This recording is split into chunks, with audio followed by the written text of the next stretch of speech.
nous, les institutions, et vous, les citoyens et corps intermédiaires, acteurs économiques, sociaux, éducatifs, etc. C'est le nouvel acte de décentralisation. Un nouvel acte de décentralisation qui sera voté prochainement. Et on ne s'est pas trompé avec Michel Dinet. Quand on a engagé ce travail, c'était à la fois dans cette perspective-là qu'il fallait poser à travers ce travail un champ d'action nouveau, de comportement, de relations, et donc un mode de travail politique avec les citoyens, organisés ou directement avec eux, qui les amenait à intégrer un processus qui les concerne de telle sorte que l'on réduise, peut-être même modestement, l'espace qui s'est créé au fil du temps entre les citoyens et leurs élus politiques. On est souvent critiqué, qu'on ne comprend pas, qu'on ne les écoute pas, qu'on ne les entend pas, qu'ils sont dans la désespérance, dans l'ignorance, dans l'irrespect même. Eh bien, ce que nous avons bâti et ce que nous allons bâtir à partir de ce document derrière, c'est précisément une réponse que nous voulons apporter, même partiellement, à ce constat. Un acte de décentralisation qui va confier aux régions, aux départements, des compétences clarifiées, également aux agglomérations.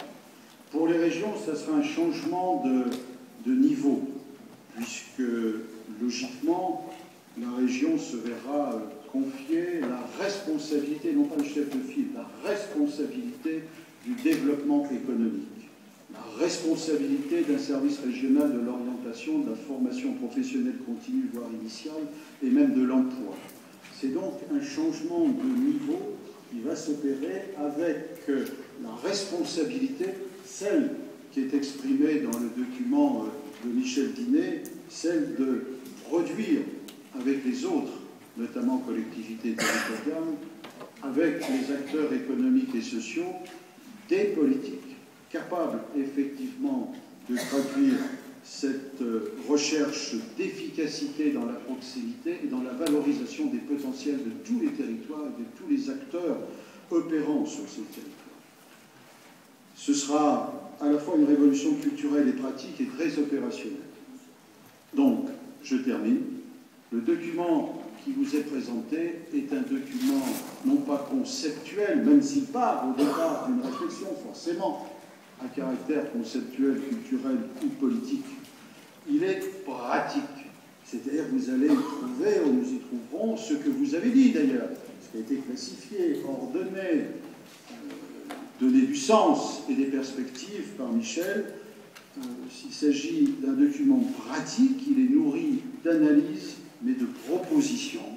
Et c'est donc ces propositions-là qui seront réellement appliquées dès 2013 par le champ de compétences du Conseil régional et dans le partenariat que nous allons construire avec effectivement les différents acteurs de la démocratie française. Donc voilà, c'était dire aujourd'hui combien cette rencontre est importante, tant elle tombe parfaitement au bon moment, au bon endroit, par rapport aux responsabilités que nous allons assumer au service du développement économique, social, culturel de notre région et entraîner cette région dans son avenir, sans ignorer le passé, mais en l'entraînant dans une perspective nouvelle, capable, dans son positionnement transfrontalier, dans la relation avec les autres régions françaises, dans ce positionnement unique qui est celle de cette région Lorraine, d'une grande région, qui n'est pas la fin d'un espace, d'un territoire national, mais l'ouverture sur le champ européen, au-delà duquel il n'y a pas de perspective positive pour nos concitoyens. Voilà le sens, en tout cas, qu'avec Michel, nous avons donné à ce travail. En vous remerciant beaucoup d'être là, je cède tout de suite la parole à Roger Quesel avant que nous entendions Michel Dinet. Merci.